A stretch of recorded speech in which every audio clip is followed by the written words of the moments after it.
Welcome everyone, this is me Deepti this side और आप मुझे देख रहे हैं on my show something Indian with Deepti. आज हमारे साथ एक बहुत ही स्पेशल मेहमान जुड़े हैं जिनके साथ मिलकर हम बातें करने वाले हैं नेताजी सुभाष चंद्र बोस के बारे में। मैं आपको बता दूं कि 23 जनवरी को देश और दुनिया में नेताजी की 125वीं वर्षगांठ मनाई जा रही है और नेताजी के बारे में बात करने के लिए उनके परिवार के एक बहुत ही खास सदस्य अभिजीत रे हमारे साथ जुड़े हैं। ये मेरा सौभाग्य है कि मैं उन्हें अभिजीत अंकल कह के बुलाने की प्रिविलेज मुझे है। So Abhijit uncle, thank you so much and welcome to my show. Thank you so much, आपने टाइम निकाला। जय हिंद। जय हिंद, जय हिंद जी अंकल, सबसे पहले मैं आपसे ये पूछूंगी कि लोगों को एकदम से कंफ्यूजन होती है कि Abhijit Ray, how is he connected to Netaji Subhash Chandra Bose. तो प्लीज सबसे पहले तो आप वो कनेक्शन क्लियर कीजिए। Okay, you have rightly said, and this explanation I have to give many times at many places, क्योंकि लोग मुझे पूछते हैं भाई आप तो रे हैं या रॉय हैं, तो आप बोस के साथ कैसे जुड़ गए। तो actually the thing is my mother is related to the Bose family. My mother was the eldest daughter of Sarat Chandra Bose, the elder brother of Netaji. So in that respect, Netaji was my mother's uncle. Okay, and that is why, as Sarat Chandra Bose is my maternal grandfather, Netaji is my maternal grand uncle. And unfortunate the part of it is that I have never seen Netaji because Netaji left India in 1941. Absolutely. And I was born in 1946, 1 year one year before independence. So I did not get any glimpse of that, superlative personality. Absolutely. Which I would put forward. But I have seen my grandfather. My grandfather, उनका देहांत हो गया 1950 साल में, जब मैं कोई 3.5 साल का था। तो कुछ तो याद है मेरे ग्रैंडफादर को, and I remember my grandmother Vibhavati also quite distinctly, because 4 years later in 1954 my grandmother died. So I was 7.5 years old at that time. So I distinctly remember my grandmother and a bit of my grandfather also. जी, मैंने देखिए, जैसे आपने भी नहीं नेताजी को देखा, मैंने तो बिल्कुल ही नहीं देखा, लेकिन जो भी उनके बारे में जाना है वो किताबों से पढ़कर या उन पर जो आर्टिकल्स लिखे गए हैं या जो बाकी लोगों के इंटरव्यूज हैं उनके जरिए ही जाना है। लेकिन मैंने ये भी पढ़ा है कि नेताजी की जो इक्वेशन थी आपके ग्रैंडफादर के साथ, यानी कि शरद चंद्र बोस के साथ, वो बहुत ही गहरी थी, बहुत ज्यादा दोनों में प्यार था। तो प्लीज मैं चाहूंगी कि आप थोड़ा सा उस जो दोनों भाइयों के बीच इक्वेशन थी, जो रिलेशनशिप था, उसके बारे में हमें थोड़ा बताएं कि किस तरह का वो रिलेशनशिप था, कैसे दोनों एक दूसरे के लिए they were there for each other. देखो, शरद चंद्र बोस नेताजी के बड़े भाई थे जी। He was the second brother amongst the Bose brothers. Ji. Now the chronology becomes like this: the eldest was Satish Chandra Bose, and second was Sarat Chandra Bose, third was Suresh Chandra Bose, then the fourth was Sudhir Chandra Bose, and next was Sunil Chandra Bose, then it was Subhash Chandra Bose, and then the youngest one was Shailesh Chandra Bose. There was another brother called Santosh Chandra Bose. He was the youngest of all, but he died prematurely. Oh, okay. So these 7 brothers, they were brought up, and all of them were born in Cuttack, excepting the fact that Satish Chandra and Sarat Chandra was born at their maternal uncle's house, a maternal grandfather's house in Calcutta, Baranagar, and rest of them, they were born in Cuttack. They had their primary education in Cuttack, and after the primary education from Cuttack, passing their intermediate, they came down to Calcutta, and all of them were admitted to Presidency College, Calcutta. Ji. And of course, you know the Otain acid episode when Subhash Chandra was found. I mean, he was found, not found, but he was उनको कर दिया गया, उनको दोषी कर दिया गया और प्रेसिडेंसी कॉलेज से कलकत्ता यूनिवर्सिटी से उनको निकाल दिया गया। आशुतोष मुखर्जी जो उस समय कलकत्ता यूनिवर्सिटी के वाइस चांसलर थे, by his intervention, Subhash Chandra Bose got readmitted in Scottish Church College, and from there he passed out his BA in philosophy honors. After that, you know, he went to Cambridge and all that, and he was doing the tripos there. He graduated also from Cambridge, and in psychology, history, philosophy, and all the subjects were there, and he was preparing for ICS. Ji. Now, ICS is a 2-year course, and Netaji had only 8 months time. उनके पास 8 महीने का समय था, तो 8 महीने में preparation लेकर exam में वो बैठे और वो 4th आए। सारे कैंडिडेट में वो 4th आए। So you see the उनका मेधा देखो, हाँ, his brain and his determination. Correct. लेकिन उन्होंने ये ICS पास करना था, ये प्रूफ करने के लिए उनके पिताजी को कि मैं कर सकता हूँ, क्योंकि उनके पिताजी ने कहा था okay you go to Cambridge and you compete for the ICS. तो उन्होंने दिखा दिया, लेकिन उनके मन में तो कुछ और था।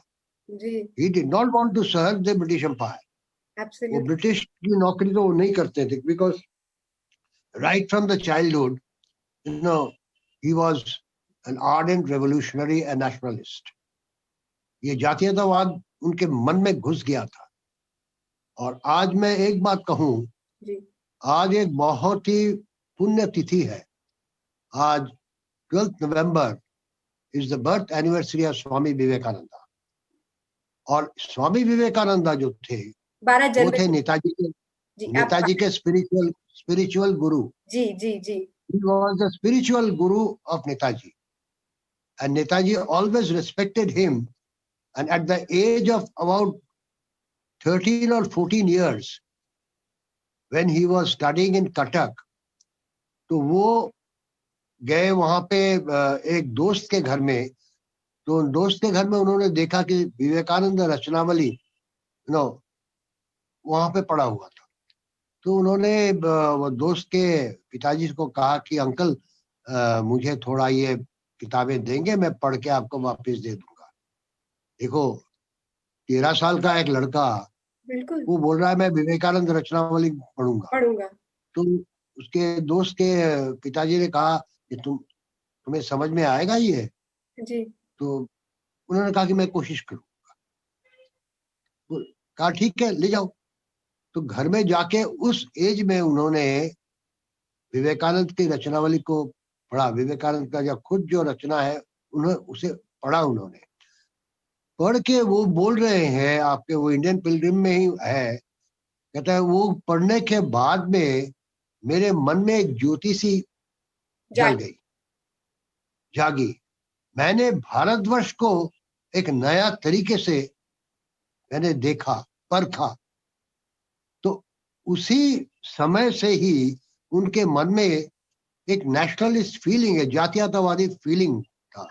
तो ये आदमी क्यों ICS का नौकरी करेगा? बिल्कुल। पर अभी पिताजी को कैसे बताएं? लंदन में बैठ के, कैम्ब्रिज में बैठ के उन्होंने पहला जो खत लिखा वो उनके बड़े भाई को, शरद चंद्र बोस जी। दादा, मैंने तो ICS पास कर लिया है, लेकिन मैं ये नौकरी करूंगा नहीं, मैं ICS का नौकरी छोड़ रहा हूं।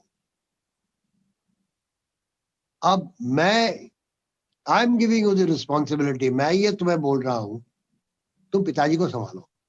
अच्छा। माताजी को संभालो। जी। तो ये संभालने की बात बड़े भाई के कंधों पे आ गई। ओके। तो शरद चंद्र ने समझाया, शायद उन्होंने अपने पिता माता को बोला कि एक शेर को आप पिंजरे में तो बंद नहीं रख नहीं सकते कर हैं, सकते। जिसके अंदर ये आग है उसको छोड़ना ही पड़ेगा, उसको अपने पथ में जाने दीजिए। हाँ, वो अगर राजनीति करना चाहता है तो करे राजनीति, उसके पास में शिक्षा है, सब कुछ है। अगर वो राजनीति में जाके अगर वो देखे कि राजनीति गंदी बात है, वो छोड़ के अपना, वो शिक्षित तो है ही, वो खुद ही कुछ ना कुछ काम कर सकता है। पिताजी राजी हुए, उन्होंने एक चिट्ठी लिखी सुभाष को, जो कैम्ब्रिज में तभी भी थे। उन्होंने कहा कि मैं तुम्हारे मत से सहमत हूं, अगर तुम्हें कोई चीज ना करनी हो, तुम्हें पसंद ना आए, मत करो। तुम्हारे माताजी को भी मैंने ये बात बताई है। ये चिट्ठी का बयान ऐसा है, your mother also agrees to what you have decided and she believes that your efforts will definitely bring someday the Swaraj in our country. How beautiful. This was actually the letter written to Subhash by his father. But how Janakinath Bose was convinced by his second son, Sarat Chandra Bose, कि भाई आप राजी हो जाइए। आपने कहा था उसे ICS पास करने के लिए, वो पास करके दिखा दिया। जो 2 साल का जो कोर्स है, उसने 8 महीने में पढ़ के 4th आया वो, and he has made a stand, proof कर दिया। तो अब तो आपके हाथ में है। तो जानकीनाथ राजी हो गए, तो वो चले आए, वो इंडिया वापस आ गए और उन्होंने एक चिट्ठी लिख दी गवर्नर जनरल को कि मैंने ICS छोड़ दिया है और जो मुझे स्टाइफन मिला है मैं उसे वापस कर दूंगा। कुछ $200 करीब का कुछ ऐसा स्टाइपेंड था। हाँ, और किसने दिया होगा? या तो उनके पिताजी ने दिया होगा, बड़े भाई ने दिया होगा, या तो उनके बड़े भाई ने दिया होगा। जी जी, क्योंकि Sharad Chandra Bose always backed his younger brother Subhash financially, mentally and morally. And after he became prominent in Indian politics, Sarat Chandra came in the background. He used to consider his younger brother as his leader. He never took the advantage of the political importance of his younger brother, but he was always there to help him, to push him towards the big chair of leadership. So वो वापिस आ गए। वापिस आए तो कहा जाए, किसी ने कहा भाई तुम गांधी जी के साथ भेंट करो, लेकिन उस समय गांधी जी एक उभरते हुए नेता के रूप में आ रहे थे। लेकिन उसके ऊपर भी 2 नेता थे। उत्तर प्रदेश में पंडित मोतीलाल नेहरू और बंगाल में देशबंधु चित्तरंजन दास। अब गांधी के साथ तो जाके वो मिले वार्धा में। हमें ये पता है, ये गांधी के साथ वार्तालाप जो हुआ उनका ना, उससे सुभाष चंद्र खुश नहीं थे, क्योंकि गांधी जी पहले से ही वो जो बात करते थे, वो बात था डोमिनियन स्टेटस का। और सुभाष चंद्र बोस पहले से ही जो बोल रहे थे, मन में था उनका, वो था पूर्ण स्वराज। पूर्ण Swaraj means complete freedom. Complete freedom means freedom political, freedom economical and freedom social.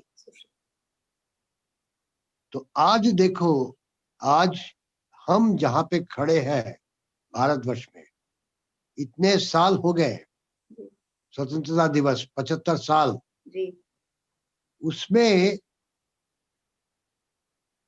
हमको राजनीतिक स्वाधीनता तो मिल गई 47 में या 50 में मिल गई, लेकिन हम सीने पे हाथ रख के क्या कह सकते हैं कि हमें अर्थनैतिक स्वाधीनता और सामाजिक स्वाधीनता मिली है, कैन वी से बिल्कुल with boldness, with determination that we have achieved the, apart from the political freedom, the economic freedom and the social freedom. बिल्कुल मैं तो एक बात सच कहूंगा, हमें अभी तक इकोनॉमिक फ्रीडम या सोशल फ्रीडम नहीं मिली है। तो यही दुख की बात है। जी नेताजी ने सपना देखा था एक अखंड भारत का पूर्ण स्वराज, बिल्कुल क्योंकि पर 1947 में भारत खंडित हो गया, हाँ जी विभाजन हो गया भारत का, और वो भी कैसे? धर्म के नाम पे। धर्म के नाम पर धर्म के नाम पे उनके जो स्पिरिचुअल गुरु थे स्वामी विवेकानंद, आज उनका जन्मदिन है। स्वामी विवेकानंद बोलते थे, जो धर्म दूसरे धर्म को घृणा करता है, नहीं मानता है, वो धर्म सच नहीं है, वो धर्म झूठा है।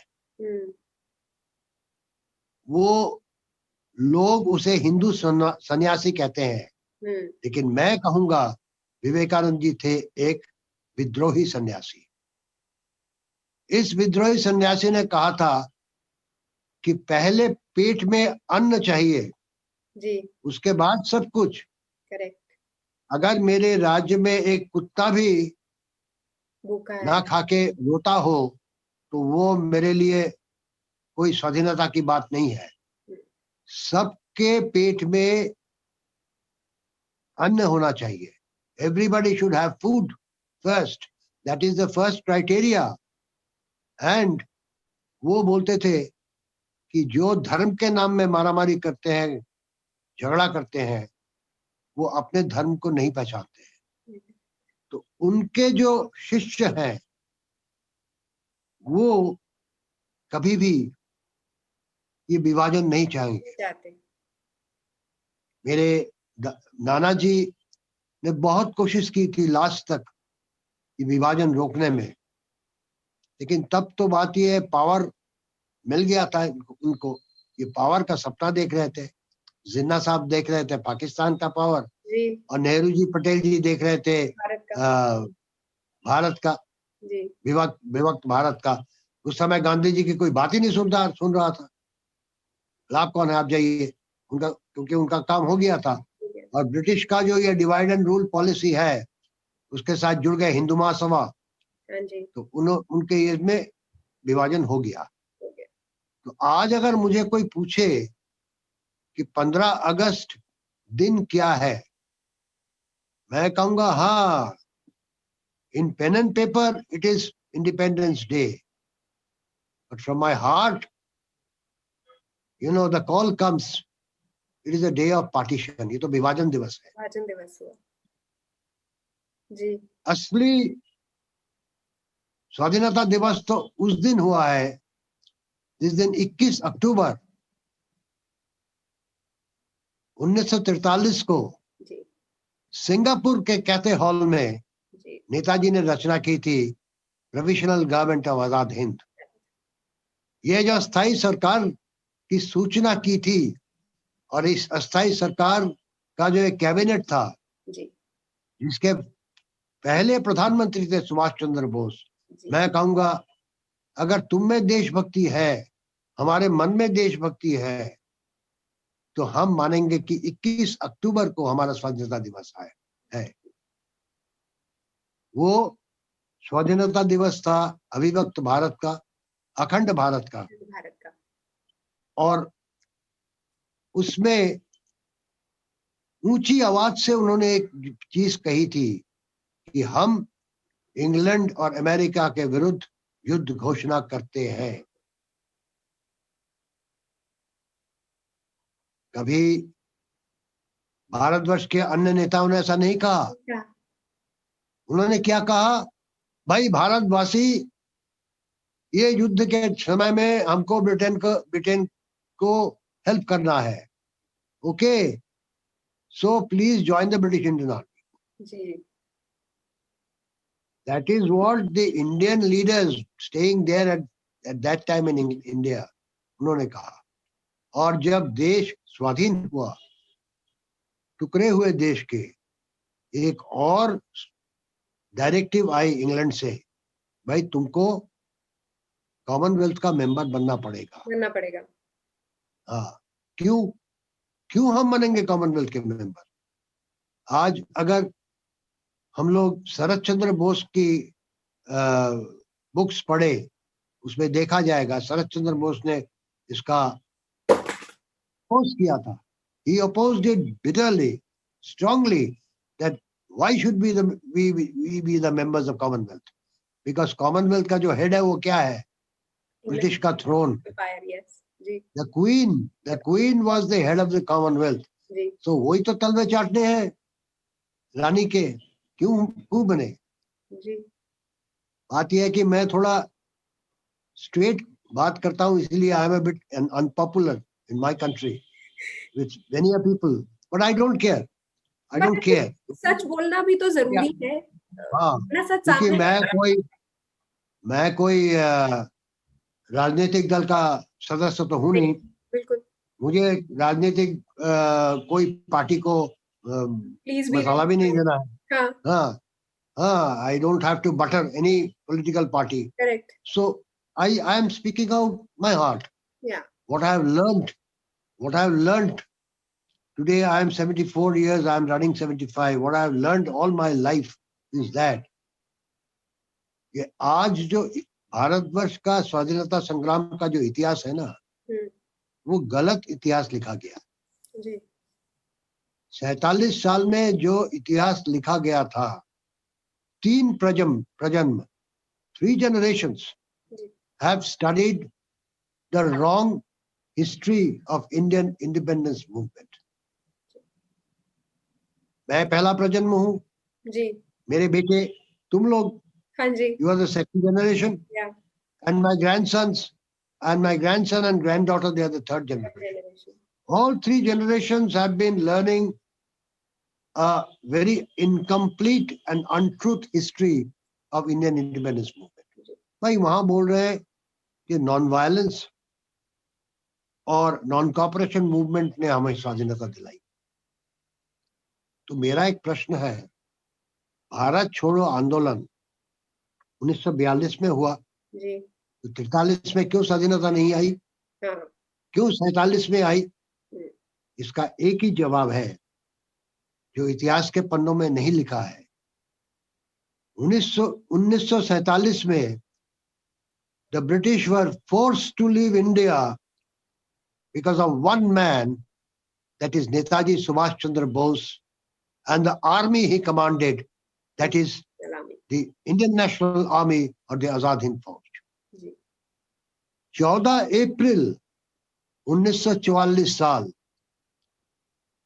बर्मा बॉर्डर से भारत के भूखंड में घुस गए थे आईएनए. साथ में थे जापानीज ऑफिसर. करेक्ट.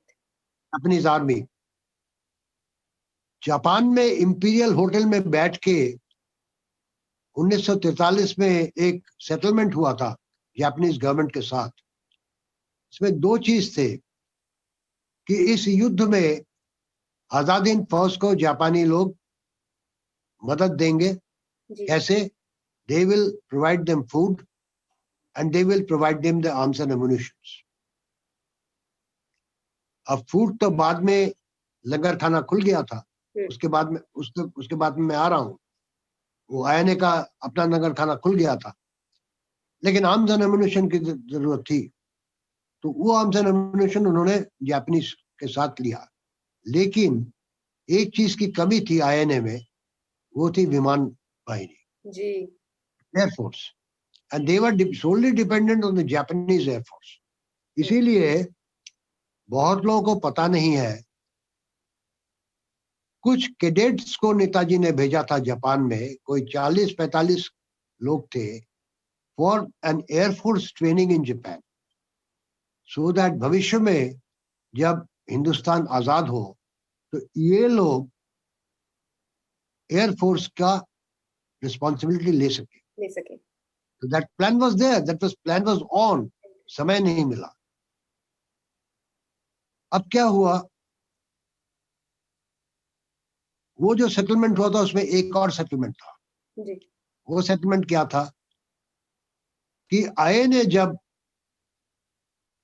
भारतवर्ष के किसी भूखंड पे अधिकार जमाएगी, साथ ही साथ में वो भूखंड प्रोविजनल गवर्नमेंट ऑफ आजादहिंद के हाथ में दे दिया जाएगा। तब तो प्रोविजनल गवर्नमेंट ऑफ आजादहिंद नहीं था जब ये सेटलमेंट हुआ था, आईएनए के हाथ में दे दिया जाएगा। उसके बाद में 21 अक्टूबर 1943 साल में वो, उसके बाद पहले 5 जुलाई जब रासबिहारी बोस जी ने कहते सिनेमा हॉल में आईएनए का संपूर्ण दायित्व दे दिया सुभाष चंद्र बोस के हाथ में, सुभाष चंद्र बोस एक और स्टेप आगे गए। उन्होंने एक सरकार रचना की, क्योंकि जर्मनी में जब थे उन्होंने यही काम किया था। जर्मनी 1941 में जाने के बाद जर्मनी में सुभाष चंद्र बोस ने एक फ्री इंडिया गवर्नमेंट करके एक सरकार की रचना की थी जी। और जो सेना बाहिनी थी उसका नाम था इंडियन लीजन। ये सैनिक कहाँ से आए थे? अफ्रीका में तब लड़ाई हो रही थी जर्मन आर्मी और ब्रिटिश आर्मी में। वहां पे ब्रिटिश इंडियन आर्मी में तो सब लोग जब बंदी हुए जर्मन आर्मी के हाथ में, तो उन्हें लाया गया जर्मनी में। उन सिपाहियों से को लेकर नेताजी ने रचना की the Indian Legion and army जी। सरकार बन गया फ्री इंडिया सेंटर, आर्मी बन गया इंडियन लीजन, एक फ्लैग भी बन गया, तिरंगा फ्लैग, जिसमें एक स्प्रिंगिंग टाइगर, एक शेर, अब एक बाघ जो है वो छलांग लगा रहा है, स्प्रिंगिंग टाइगर। ये एम्ब्लेम कहाँ से मिला नेताजी को? जी।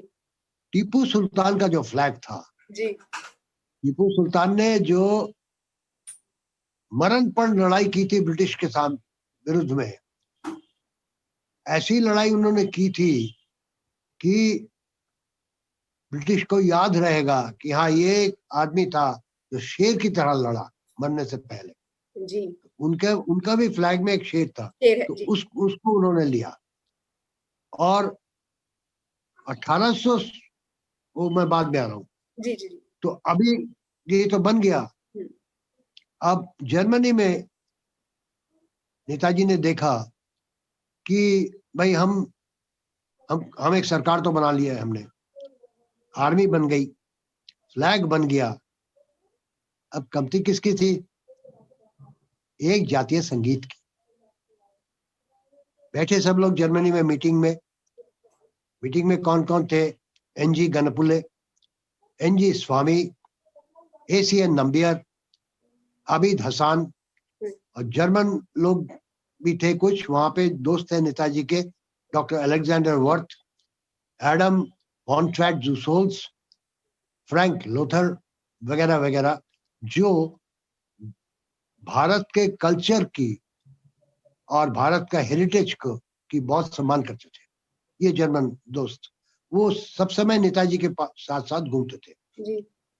तो डिस्कशन चलने लगा।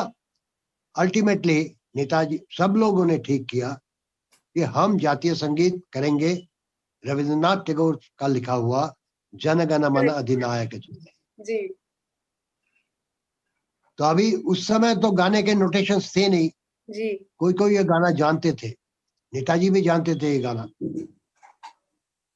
तो शाम को बैठे वो लोग, डॉक्टर अंबिक मजुमदार कह के एक जन थे वहां जर्मनी में थे, वो नोटेशंस लिख सकते थे। अच्छा। ठीक है। और डॉक्टर मुखर्जी थे एक, वो पियानो बजाते थे बहुत अच्छा। अच्छा। तो नेताजी गाने लगे और डॉक्टर मुखर्जी उसको पियानो में सुर देने लगे, अंबिक मजुमदार नोटेशन लिखते रहे। रात के कोई 12:30-1 तक ये नोटेशन तैयार हुआ, फिर से रिहर्सल हुआ। और ये जो नोटेशन है, ये नोटेशन उन्होंने हम्बुर्ग के जो रेडियो सिम्फनी ऑर्केस्ट्रा है जी, जिसके कंडक्टर थे ईगल क्रूएट्स, उन्हें दे दिया। ठीक है। और फिर सितंबर के महीने में 1942 को जी या 41 को जाए, वो जब पहला इंडो जर्मन एसोसिएशन हुआ ना हम्बुर्ग में, तो ये हम्बुर्ग में वहां पे नेताजी थे, हम्बुर्ग के मेयर थे वहां पे, जी कुछ जर्मनी के कुछ डिप्लोमेट्स थे वहां पे, और ये नेताजी के जो वो फ्री इंडिया सेंटर के सदस्य वो लोग थे। ये सब थे जी। यहाँ पे पहली बार जर्मन नेशनल एंथम के साथ जनगण बजाया गया। ये सिम्फनी ऑर्केस्ट्रा ने बजाया, कंडक्टर थे ईगल क्रूएड्स, उन्होंने बजाया। पहली बार भारत के जातीय संगीत के रूप में बैंड में बजा जनगण मन शुरू हुआ। उसके बाद क्या हुआ, नेताजी का जो प्लान था कि इंडियन लीजन को लेके सोवियत रशिया के अंदर से अफगानिस्तान बॉर्डर होके वो हिंदुस्तान आएंगे, जी क्योंकि उस समय साउथ ईस्ट एशिया में कैप्टन मोहन सिंह के नेतृत्व में Azad Hind Indian national army बन चुकी थी। जी तो उन्होंने कहा भाई मैं ऐसे खबर भेजूंगा कि मैं अफगानिस्तान से घुसूंगा और कैप्टन मोहन सिंह उधर से साउथ ईस्ट एशिया होकर बर्मा फ्रंट से घुसेंगे, तो एक डबल अटैक होगा। बिल्कुल एब्सोल्युटली। लेकिन हिटलर का जो ये अग्रासन मनोभाव था ना, रशिया को अटैक किया जर्मनी ने, नेताजी का सब सपना चूरमार हो गया। उस बर्लिन में बैठ के रिबेनट्रॉप को एक चिट्ठी दी नेताजी ने, जी Adolf Hitler has done a historic blunder by invading Soviet Russia. जी अब एक बात बताओ मुझे, जर्मनी में बैठ के हिटलर के अगेंस्ट में ऐसा मंतव्य करना, जी यहाँ पे एक साहस तो चाहिए, एग्जैक्टली लोहा चाहिए, जिगर में ये जोर चाहिए। बिल्कुल वो एक बात था नेताजी सुभाष चंद्र बोस। बिल्कुल absolutely. Nobody could dare to say anything to Hitler by sitting in Germany. Absolutely. But Netaji was sitting in Berlin. He wrote to Ribbentrop and blamed that Adolf Hitler has done a historical blunder. उसके बाद में Japan से रासबिहारी बोस जी का वार्ता आया Germany में, Japan दूतावास में, भाई नेताजी को भेजो, मोहन सिंह से काम नहीं होगा। मोहन सिंह को अरेस्ट किया गया, जापानीज ने अरेस्ट किया, वो कुछ उल्टा पल्टा कर रहा था। जी हमें सुभाष चंद्र बोस की तरह एक नेता चाहिए। कैसे जाए, वॉर छिड़ गया था उस समय, छिड़ गया था। हाँ जी। By air it was impossible, by sea it was impossible, क्योंकि हर जगह उस समय युद्ध चल रहा था और America had joined the allied forces. There were 5 things: American army, apart from the British army, it was American army, Australian army, Canadian army and French army. 5 को लेके allied forces तब तैयार हो गया था। कैसे जाए जी, कहाँ जर्मनी, कहाँ जापान। बिल्कुल ठीक है, we will go under the water. Submarine किया गया और कहा कि जर्मन सबमरीन किएल बंदरगाह से जाएगी अप टू मेडागास्कर, अफ्रीका। वहां पे आएगी जापानीज यू बोट और वहां से change There will be an exchange from the German U-boat to the Japanese U-boat, और नेताजी को लेके वो जापानीज U-boat चली जाएगी सुमात्रा। अब जापानीज में एक रूल था, अच्छा, भाई U-boat मिलिट्री लोग के सिवाय तो कोई यूज नहीं कर सकता। Netaji is a civilian, Subhash Chandra Bose is a civilian, how can we allow him? then Once again the shot came from Adam von Trott. Netaji is not a civilian. He is the head of the army called Indian Legion in Germany. Correct. He is head of the Free India Center. How can he be a civilian? ये बात जो बोल दिया उन्होंने, वो भी राजी हो गए। मेडागास्कर में आए, साथी थे अबीद हसन जी। और एनजी स्वामी को उन्होंने कहा कि मैं तुम्हें देखना चाहता हूँ। एनजी गनपुले थे वहां पे। He was head of the Secret Service of Free India Center and the Indian Legion. N G Swamy को बोल गए, you will have to take charge for the Secret Service of Azadin Fauj. वो वॉन ट्रैप को बोल गए कि make an arrangement to send N G Swami later on to Southeast Asia. ये एनजी स्वामी आए थे, आपको पता है, he came to Singapore and he joined the Indian Army, Indian National Army or Azadin Fauj. He joined as the head of the Secret Service. Yes. Right? So this is the history. It's not written, it's not documented. Exactly. तो Now, जब कहीं लिखा ही नहीं है तो किसी तक पहुंचता ही नहीं है। पहुंचता ही नहीं है। तो हमने कुछ लोगों ने ये संकल्प किया है, हम ये इस तरह से ऑनलाइन या जब हमको कोई बुलाता है कोई लेक्चर्स में, हम बार बार ये हिस्ट्री रिपीट करेंगे। जी जी जी। दो तीन जन तो सुने, हाँ, मन में ले, दिमाग में ले, और वो भी अगर प्रचार करे तो ये थोड़ा सा फैल सकता है। और मुझे लगता है जी, बात करने से ही बात आगे बढ़ती है ना। अगर हम बात अगर हम ना करें तो बात आगे कैसे बढ़ेगी? मुझे ये लगता है कि बात करना बहुत जरूरी है। बहुत जरूरी है। तो अगर इतना जब ये सबमरीन का आपने मुझे बताया, तो इसी प्लीज आप कंटिन्यू कीजिए, क्योंकि ये कहानी बहुत दिलचस्प है और जितने ज्यादा लोगों तक पहुंचे। जी। तो अब जर्मन सबमरीन मेडागास्कर की तरफ के रवाना हो गई। जी। सबमरीन में बैठ के नेताजी ने अबीद हसन को एक बात कही, तुम एक बात है, जर्मनी में नेताजी ने कही थी, भाई एक स्लोगन करो, स्लोगन आर्मी का एक स्लोगन बनाओ जो बहुत कैची स्लोगन है। तो अबीद हसन ने पहले कहा जय हिंदुस्तान की। है जी। हाँ। नहीं, ये थोड़ा बड़ा हो गया है, छोटा करो, चिंता करो। अबीद हसन चिंता करके अबीद हसन ने कहा छोटा कहा जय हिंद। ये जर्मनी में है। अंकल, मैं सॉरी, आप यहाँ पे थोड़ा सा इंटरप्ट करूंगी, क्योंकि जब मैं ये स्लोगन के बारे में अपना रिसर्च कर रही थी, I might be completely wrong, तो मैंने देखा कि एक मिस्टर पिल्लई का रेफरेंस भी आता है जब हम जय हिंद की बात करते हैं, चंद्रकरण पिल्लई। तो वो क्या कनेक्शन है?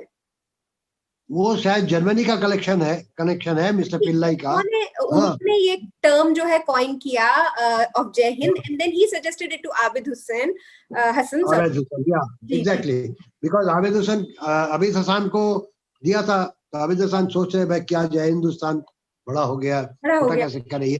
then must be this Mr. Pillai, he had suggested छोटा सा करो ना, जय हिंद। जय हिंद, हिंदुस्तान के बाद हिंद की को उठा दो और जय को रख दो, जय हिंद। बिल्कुल। तो छोटा हो गया, नेताजी को पसंद आ गया। अब वहां पे बैठ के, सबमरीन में बैठ के नेताजी ने अबीद हसन को एक बात कही, अबीद तुम तो शायरी लिखते हो, तुम तो कविताएं लिखते हो।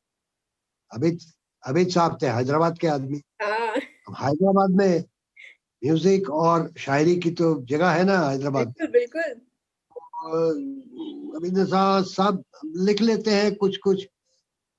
तो एक काम करो, तुम जनगण मन का एक ट्रांसलेशन करो हिंदुस्तानी लैंग्वेज में, not Hindi, Hindustani, mixture of Hindi and Urdu. बिल्कुल, एब्सोल्युटली। ओके। हाँ, सो अबीद हसन ने कहा ठीक है, हम ट्राई करेंगे। तो अबीद हसन ने शुरू किया और कंप्लीट किया हुआ ट्रांसलेशन। सुबह सुख चैन की बरखा बरसे, भारत भाग्य है जागा, पंजाब सिंध गुजरात मराठा द्राविड़ उत्कल बंगा चंचल सागर विंद हिमालय नीला यमुना गंगा तेरे नित गुण गाए तुझसे जीवन पाए सब तन पाए आशा सूरज बनकर जग पर चमके भारत नाम सुहागा जय हो जय हो जय हो भारत नाम सुहागा। और भी है उस पे, पर ये 3 स्टैंडा मिला। जी उसमें लास्ट पंक्ति क्या था? लास्ट पंक्ति थोड़ा डिफरेंट था।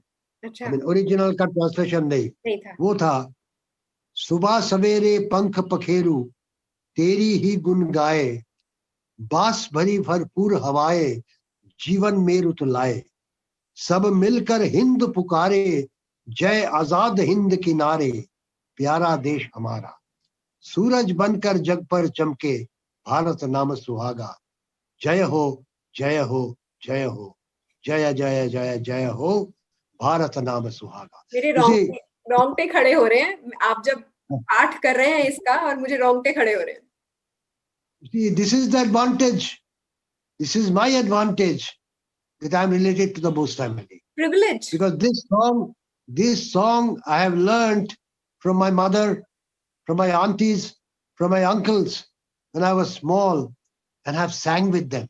Yeah.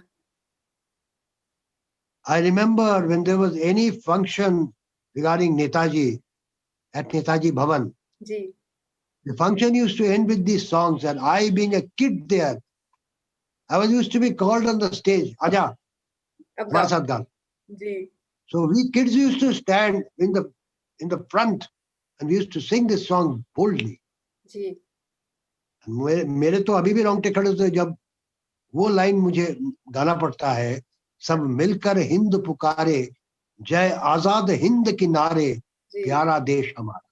तो देखिए ये जो है ना, ये जो ट्रांसलेशन है, ये तो रोंगटे खड़े करने वाली ट्रांसलेशन। बिल्कुल बिल्कुल। और मुझे तो लगता है कि जो नेताजी की पूरी शख्सियत ही है, वो अगर आप उनके बारे में कुछ पढ़ें या उनके जो बाकी स्लोगन्स है, तुम मुझे खून दो मैं तुम्हें आजादी दूंगा, जो उनका सबसे कॉमन स्लोगन है, वो भी आपके तुरंत रोंगटे खड़े कर देता है, आपके शरीर में उबाल आता है। ये भी देखो the difference between other political leaders and Subhash Chandra Bose. अगर अलग दूसरे पॉलिटिकल लीडर क्या करते हैं, हमको ये करना होगा, हमको वो करना है, हम ऐसे जाना है, हमको ऐसे this that. Netaji was direct. He called the soldiers, he called the NRIs in Southeast Asia. He directly told them, तुम मुझे खून दो, मैं तुम्हें आजादी दूंगा। खून के बगैर आजादी नहीं मिलेगी। आजादी लेने के लिए, आजादी छीनने के लिए बिल्कुल में अपना खून देना पड़ेगा, और तो आजादी नहीं आएगी। और अगर आप देखें तो उन्होंने ही लेड बाय एग्जांपल, उन्होंने अपना खून दिया है ना देश के आजादी के लिए। देश के आजादी की उन्होंने, he was at the war front. Ji. When he was at the war front, many of the officers advised him, सब जरा shelter में चले आइए, the bullets were sizzling. You know what he said? He said, British has yet to make a bullet that can kill Subhash Bose. So this was the confidence in a leader leading from the front. That's what I'm saying. I mean, Netaji का नाम आता है तो आप ये नहीं सोचते हैं कि कोई डेस्क के पीछे बैठ के या माइक के पीछे खड़े होकर सिर्फ भाषण दे रहा है। आप विजुअलाइज करते हैं कि वो वहां फ्रंट पे खड़े हैं। You know, he's leading the army. He's the true leader. जब एक प्लेटून, एक ब्रिगेड को, नेहरू ब्रिगेड को अगर जब ठीक किया गया कि ये बर्मा फ्रंट क्रॉस करके इंडिया में घुसेंगे, at that time Netaji was in Burma. जी बिल्कुल। जो रेजिमेंट जा रही थी उस समय, पहला रेजिमेंट, नेताजी ने खुद जाके, नेताजी उनसे मिले और नेताजी ने उनसे हाथ मिलाया, शेक हैंड किया। जी। पता क्या कहा नेताजी ने? जी क्या? स्वाधीन देश में हम फिर मिलेंगे। और देश में हम फिर मिलेंगे। तो देखो एक सिपाही के मन में क्या जोश आ जाता है। होगा। उनका सर्वाधिक हाँ, जब उनका आपका कमांडर ये बोल रहा है, हाँ बिल्कुल, जब मतलब जब उनका कमांडर बोल रहा है उसको तो स्वाधीन भारतवर्ष में हम फिर मिलेंगे, तो तो हम अपनी कैसे जान दे देंगे ना ऐसे लीडर के लिए। जान देंगे उसको? तो बिल्कुल। this was the leader. Another example I'll give. I'll go back once again to ji submarine. The German submarine reached Madagascar. Ji. The way across they could see the Japanese U-boat, O but the sea was in high tide. O Storm was blowing, and there were 20, 30 feet high waves coming in. The two submarines could not come close to each other. You know, the normal rule is that they come and stand parallel to each other. and then you But they couldn't come closer because there was every possibility that the two submarines will collide. oh So they had to stand in a right angle face. One submarine standing like this, one submarine like standing like this. okay Okay. Ji Netaji came out.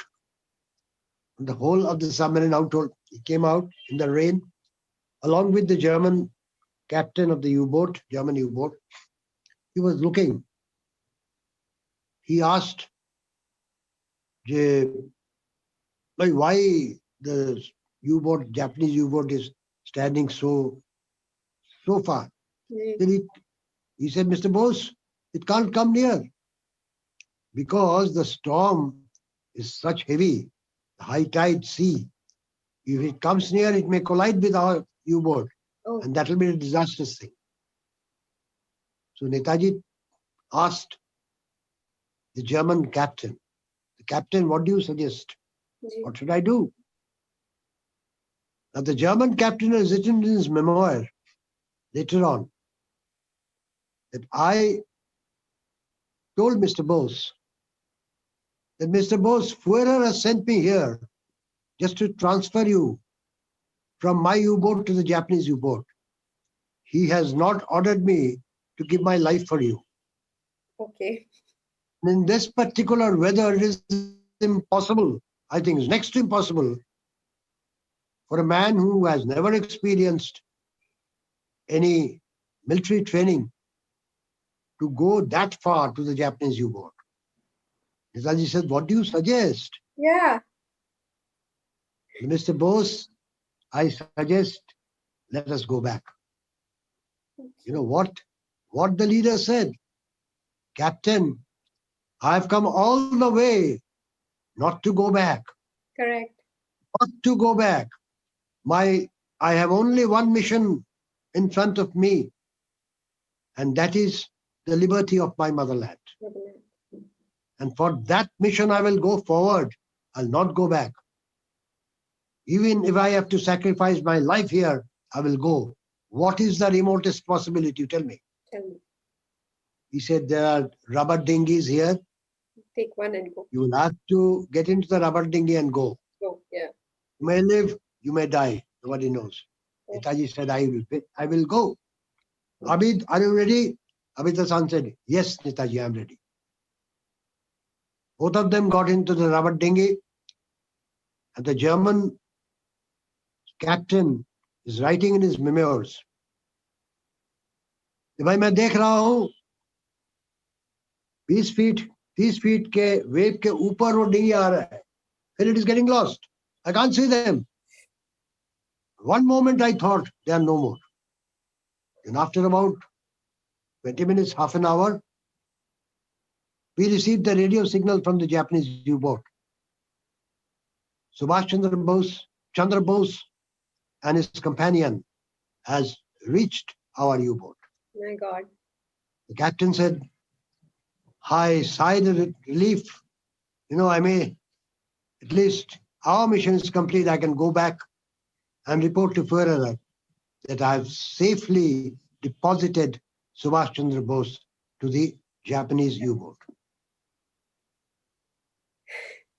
So this was the transfer. So see, when I hear about these cock and bull stories, of Netaji becoming a recluse and hiding under a curtain was the sheer fear of being tried in the international court. I said, the man Come on. जो हथेली पे अपनी जान लेके निकला था, बिल्कुल. हाँ, और बॉर्डर तक आया था, अरे वो एक इंटरनेशनल ट्रायल से डर जाएगा? वो तो कफन बांध के ही निकले थे. कफन बांध के, सर में कफन बांध के निकले थे वो लोग. वो तो जब 16 जनवरी नाइट को वो कलकत्ता से निकले थे 38/2 एल्गिन रोड से जी. 41 में, वो तो सर में कफन बांध के ही निकले थे. और अगर उन्हें अपने जीवन इतना ही प्यारा होता तो वो इंडियन सिविल सर्विसेज में ही रहते. हाँ, exactly. He would have had a very lavish life. Lavish life. Very lavish life. Very lavish life. And हाँ. तो वो एक बंजारे का जीवन उन्होंने जिया, एक सैनिक का जीवन उन्होंने जिया, और अपनी जान की अगर उन्हें इतनी परवाह होती तो he was from a very well-to-do family. He didn't have to do all this.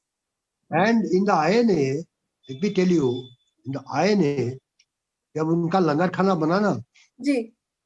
तो food was very simple, and it was the order of Netaji that starting from the commander-in-chief ji. to all the major generals ji. and the Jawans, they will have the same food. Same food. Once in Southeast Asia, Netaji became a bit sick. अच्छा. The doctor advised him, yeah, I suggest Netaji, you have 1 egg a day. Netaji said no. Until and unless all the Jawans, all the officers of the Azad Hind will have the money to have an egg a day, till then I'm having the same food which is served to them. This is the true leader. मतलब अब अगर ऐसे नेता के लिए भी आप जान नहीं देंगे तो कैसे नेता के लिए जान देंगे फिर आप? Exactly. अंकल, मैं यहाँ पे आपको थोड़ा सा उनके जो बाकी पहलू हैं नेताजी के, उन पे भी बात करना चाहूंगी. तो मास्टर ऑफ डिस्गाइज भी कहते हैं नेताजी को, क्योंकि भेष बदलने में बहुत ही उनको महारत हासिल थी. उन्होंने तो भेष बदला है only twice. Okay. I mean, नाम बदला है. नाम बदला है. पहली बार तो जब निकले थे वो एक पठान के रूप में निकले थे. हाँ जी. हाँ, in the name of Muhammad Ziauddin, an insurance, traveling insurance agent. Ji. In the Empire Assurance Company. Ji. Muhammad Ziauddin, traveling inspector, the Empire of India Life Assurance Company Limited, permanent address, Civil Lines, Jabalpur. Achha. This was the card he was carrying. Uncle, can you show that card? Can you show that card? Do you have that card? No, I don't have the card. Achha. I don't have the card. But I learned it from my uncle. Okay. From the different books. Achha. Actually, I have also written a book on this particular Great Escape. In Bengali, I'm translating it into English now. Okay.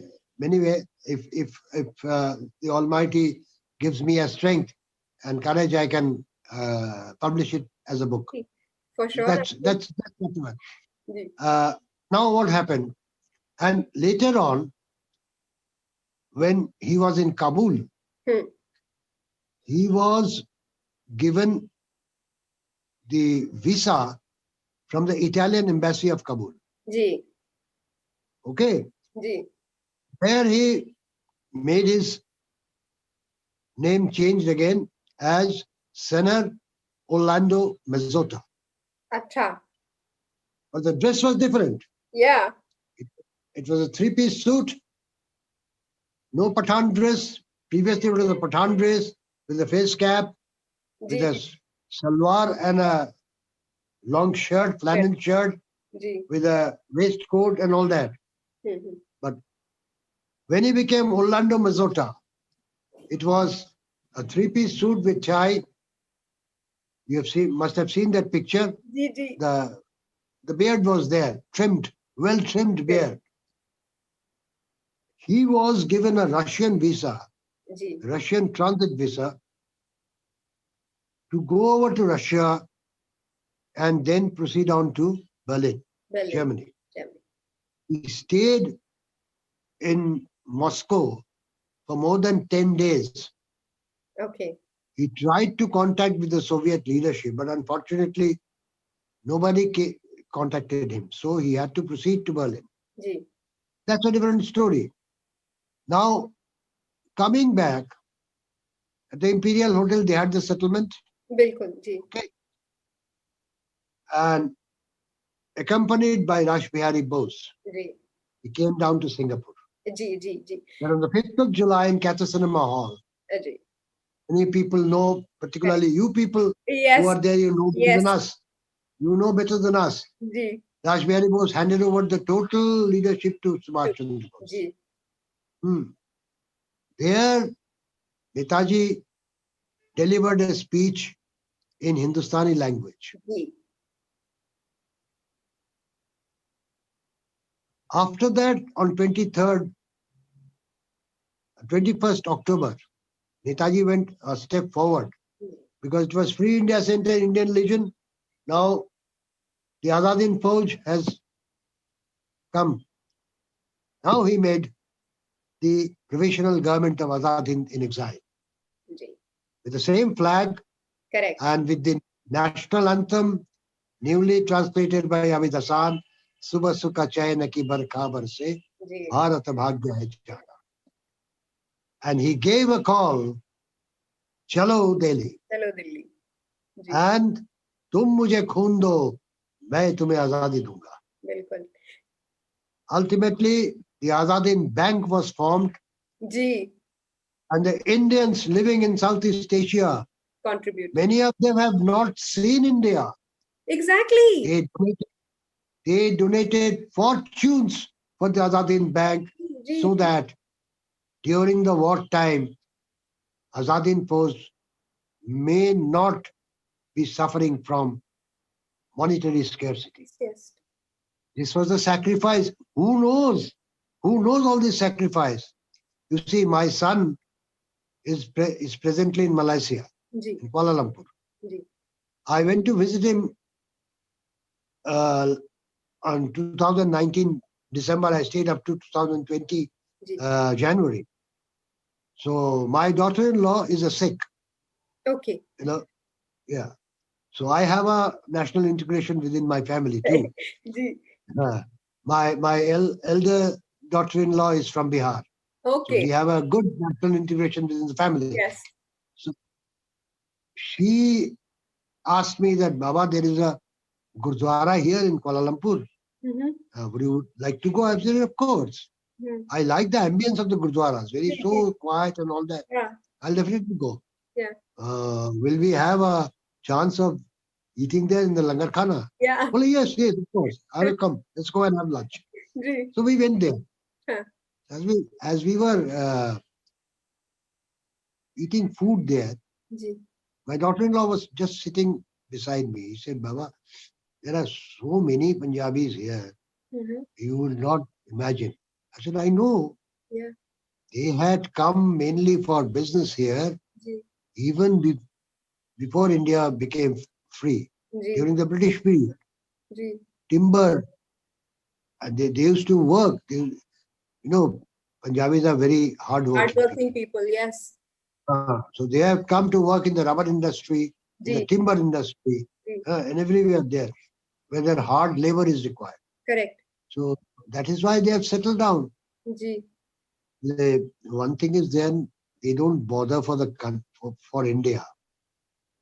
So I said, I don't blame them. I don't blame them. You do not know how much they have done for our country without even going to the country, without even seeing our country. Exactly. They have given their fortune to Azad Hind Fauj, to provincial government of Azad Hind. And that loot, that treasure is being looted. Now they are asking us, we Indians, when we go there, they will ask us, where is that treasure gone? Who looted the treasure? Correct.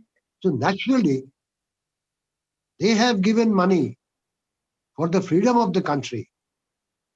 And somebody comes in after August 1945 and loots the money and shares it amongst themselves. Yeah. And they're going to tolerate it. They won't. They won't.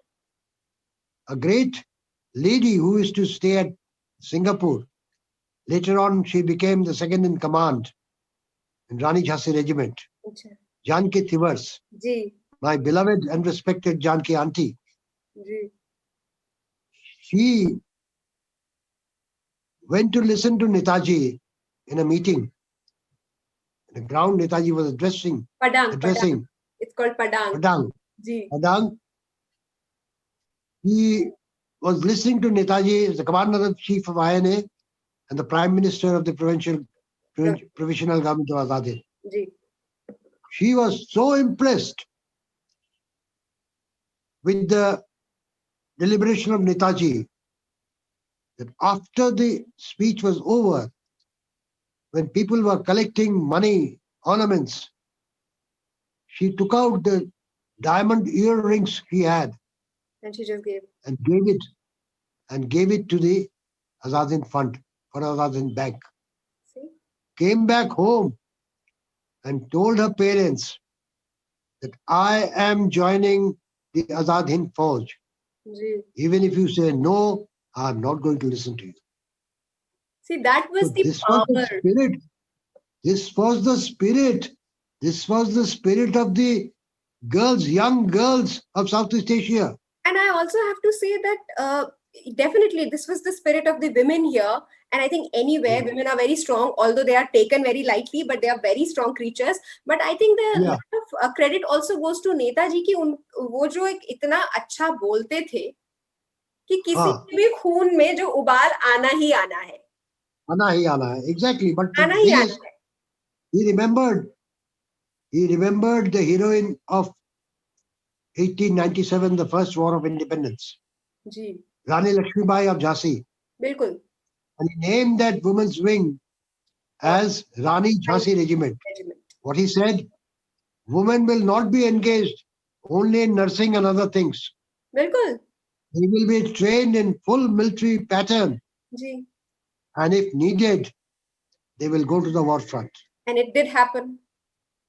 It happened. They were there in Burma Burma. because Netaji promised them जी. तो मुझे ये that the बात भी जी first big town which the INA will be capturing will be Calcutta. बिल्कुल. The INA will stop at the border of Calcutta. You Ranis will go. And while entering Calcutta, the procession will be led by the Rani Jhansi Regiment. मुझे नेताजी के बारे में ये बात भी बहुत ज्यादा प्रेरणादायक लगती है that he did not differentiate in gender. तो उन्होंने सबको एक ही तरीके से देखा, जो कि एक लीडर में बहुत जरूरी है कि आप सबको एक समान समझें, आप जेंडर बेसिस पे डिफरेंशिएट ना करें, क्योंकि ठीक है आप ये कह सकते हैं कि पुरुषों का पोटेंशियल किसी फाइट में ज्यादा हो सकता है, लेकिन रानी झांसी रेजिमेंट ने प्रूव किया कि औरतें भी किसी से कम नहीं है. Exactly. And that was the first women's regiment ever founded in a war in the whole world. Ji. In the whole world. बिल्कुल. So Netaji created a history. This is what Another history. He never used to distinguish between women and men, and he never used to distinguish between religions.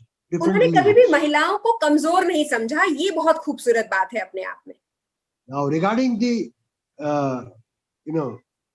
another point which I would like. Now British always had a divide and rule policy, Yeah. This divide and rule policy, they have ruled India for 190 years. Ji. So even in the army, this divide and rule policy was there. Yeah. Because the British Indian Army, there were 3 kitchens: Hindu kitchen, Muslim kitchen, and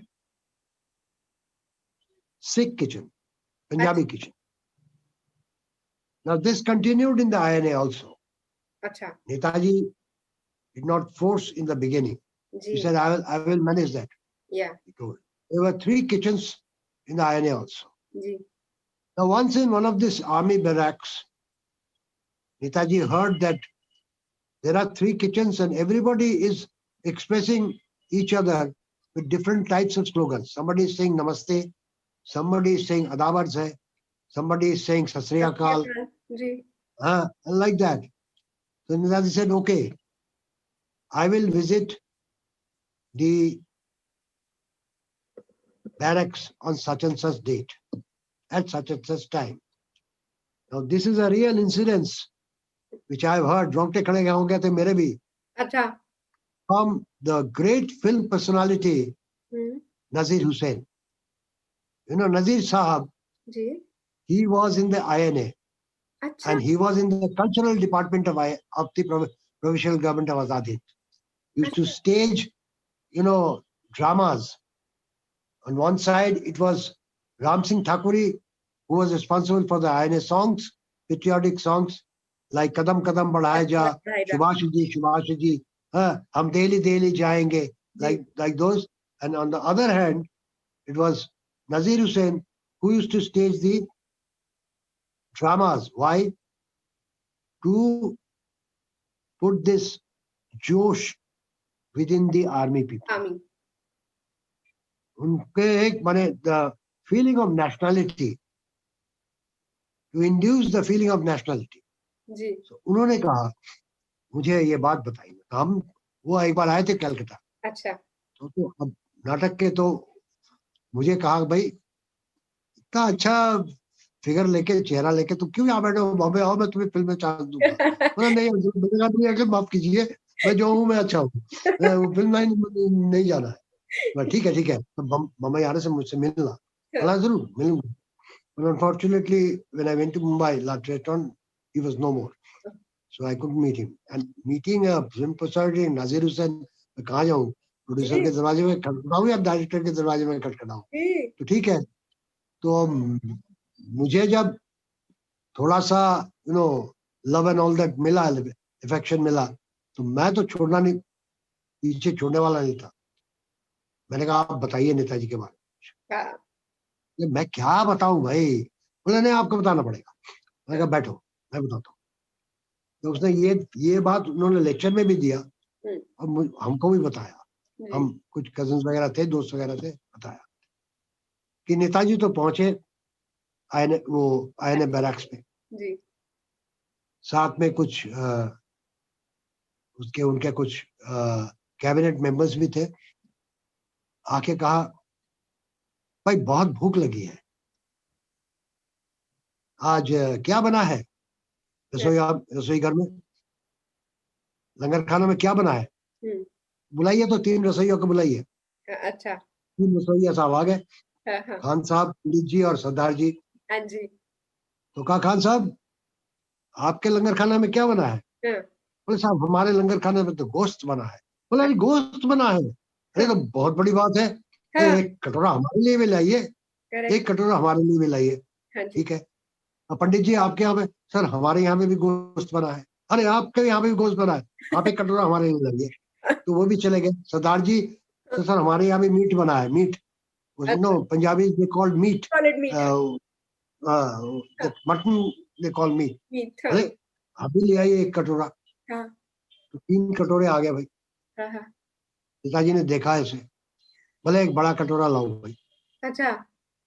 बड़ा कटोरा भी आया, वो 3 गोश्त मिला दिया बड़े कटोरे में. कहा खान साहब आपका मुसलमान गोश्त यहाँ से निकालिए. तो पंडित जी आपका हिंदू गोश्त निकालिए और सरदार जी आपका पंजाबी गोश्त यहाँ से निकालिए. हाँ जी.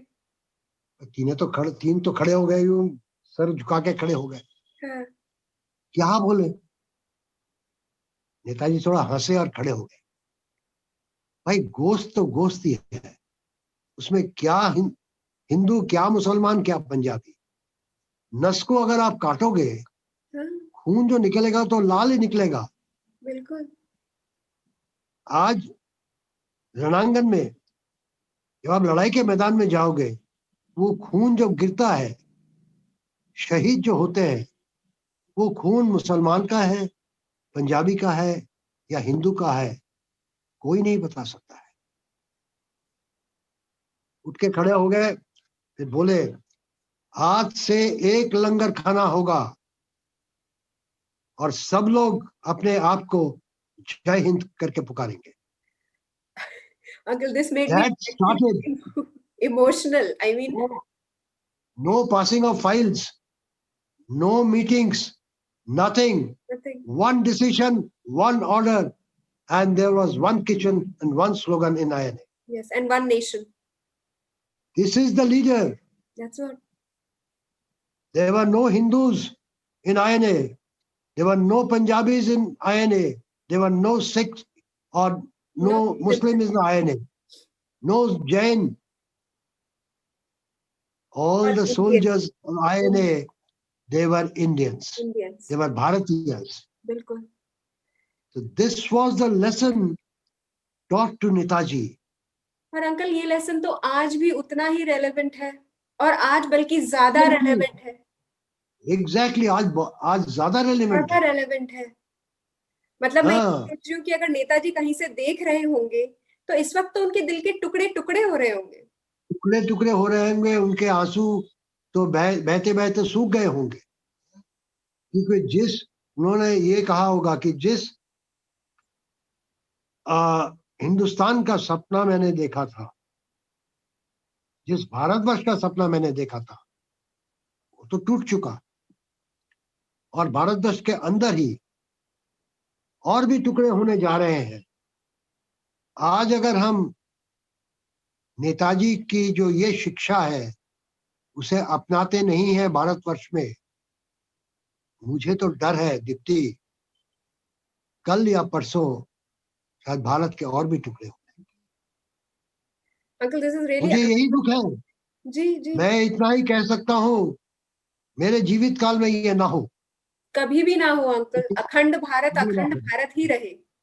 भारत ही रहे. अखंड भारत तो नहीं रहा, बट लेकिन जो बचा है, जो है वो जो भी है भारत में, हम भारतीय हिसाब से रहे यहाँ पे. बिल्कुल. हम ये ना समझे कि हम हिंदू है, वो मुस्लिम है, वो सिख है, वो ईसाई है. नहीं, हम अगर रहेंगे तो हम रहेंगे भारतीय के हिसाब से. यही रहेंगे. बिल्कुल अंकल. सिर्फ 10 यही मिनट. जी मतलब समय की थोड़ी सी तंगी है, लेकिन अंकल मैं बस आपसे ये पूछना चाहूंगी कि हम कैसे नेताजी की जो सिखाई हुई बातें हैं उनको रेलेवेंट रख सकते हैं और जो हमारी नेक्स्ट जनरेशन है उसे पास ऑन कर सकते हैं. आई एम सॉरी, समय की तंगी के कारण मुझे आपसे पूछना पड़ रहा है क्योंकि सिर्फ मेरे पास 9 मिनट का समय बचा है. लेकिन जाते जाते, जैसे अभी हमने डिस्कस किया कि नेताजी ने जो हमें सिखाया कि हम एक हैं, ये तो बहुत रेलेवेंट हो गया है आज की तारीख में, ज्यादा हो गया. यही एक रेलिवेंट चीज है जी.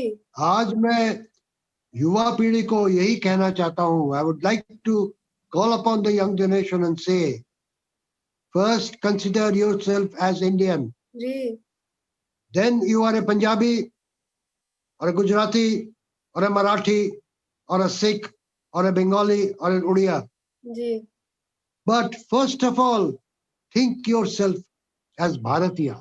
बिल्कुल. अपने आप को भारतीय सोचो पहले. बिल्कुल. क्योंकि अगर ये तुम नहीं सोचोगे, भविष्य में क्या होगा मैंने बता दिया है. बिल्कुल. भारत के फिर टुकड़े होंगे. अगर इस टुकड़ा होने से भारत को बचाना है, नेताजी के आदर्श पे चलो और अपने आप को भारतीय समझो. बिल्कुल.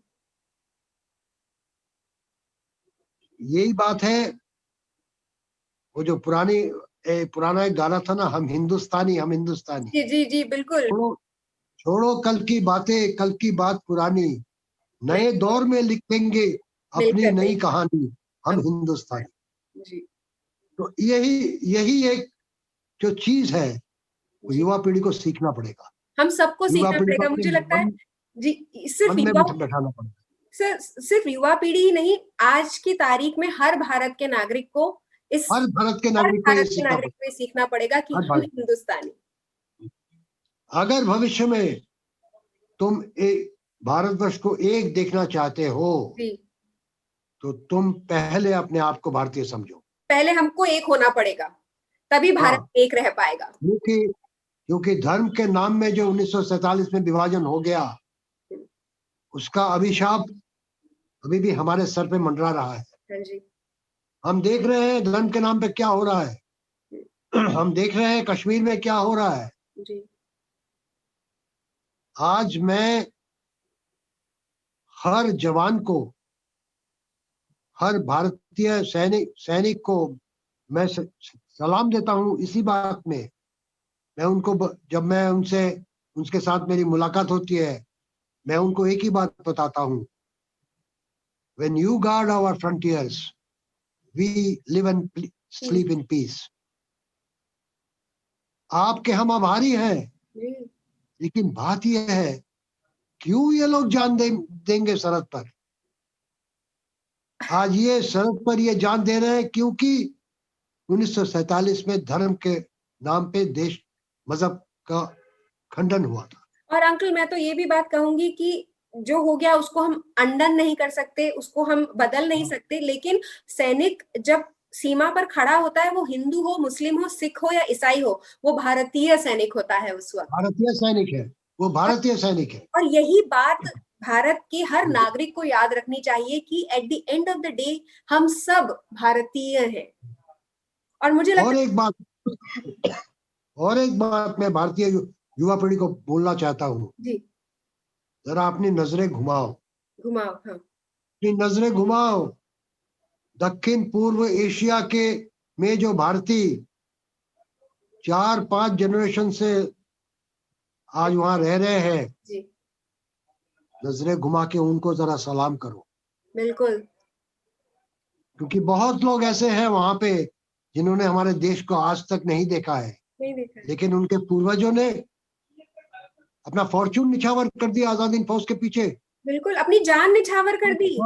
हाँ, अपनी जान निछावर कर दी, only because of the fact to liberate their motherland. मैं ईश्वर लाल सिंह जी से थोड़ी सी नजर घुमाओ, जी जी जी, नेताजी की बात पे जरूर मानो, थोड़ी सी नजर घुमाओ और दक्षिण पूर्व एशिया में इन भारतीयों को सलाम दो, दिल से सलाम दो, दिल से मन से सलाम। बिल्कुल अंकल, और मैं तो आज आपके साथ मिलके उन सभी को बहुत तहे दिल से शुक्रिया कहना चाहूंगी जो नेताजी के साथ जुड़े, जिन्होंने अपनी जान की, अपने धन की, किसी की भी परवाह नहीं करी, सिर्फ उनके लिए जो मकसद था वो था भारतवर्ष की आजादी। उन सभी को नमन, हृदय से नमन। और नेताजी को लोग कहते हैं फॉरगॉटन हीरो, मुझे नहीं लगता कि कोई भी नेताजी को कभी भी भूल सकता है।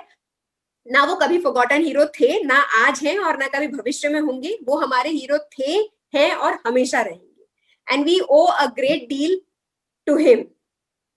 और यही बात डॉक्यूमेंट होना चाहिए। बिल्कुल बिल्कुल। और जी, रेड फोर्ट ट्रायल के बाद में जी, जो सिविल वॉर इंडिया में हुआ था, जिसके फलस्वरूप 9 विद्रोह हुआ, जी, एमपी में पुलिस विद्रोह हुआ, बिल्कुल, और बैरकपुर में बंगाल में लंच बॉयकॉट किया एयरफोर्स के ऑफिसरों ने।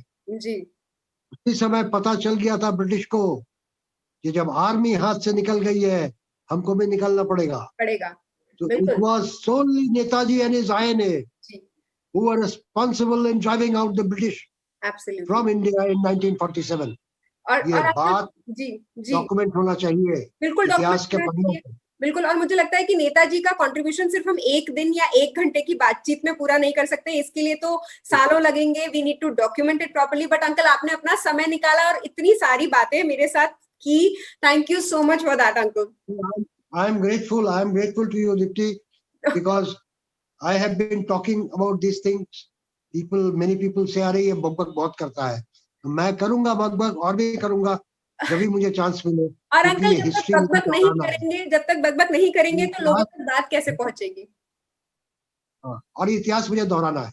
बिल्कुल अंकल, जगह जगह में दोहराना है, लोगों के सामने मुझे दोहराना है, क्योंकि मेरा लक्ष्य एक ही है कि ये इतिहास डॉक्यूमेंट हो। बिल्कुल अंकल, ये इतिहास के किताबों के पन्नों में छप कर निकले। जी अभी मेरी साधना पूरी होगी। मेरी जो श्रद्धा है वो महान लीडर के, महान नेता के रूप में नेताजी सुभाष चंद्र बोस, वो श्रद्धा मेरा पूर्ण होगा। जी अंकल, थैंक यू, बहुत शुक्रिया तुम लोगों को। Jai Hind to all the viewers, Jai Hind to all the viewers. Let us go forward with a positive outlook. जी uncle, thank you so much uncle. Jai Hind.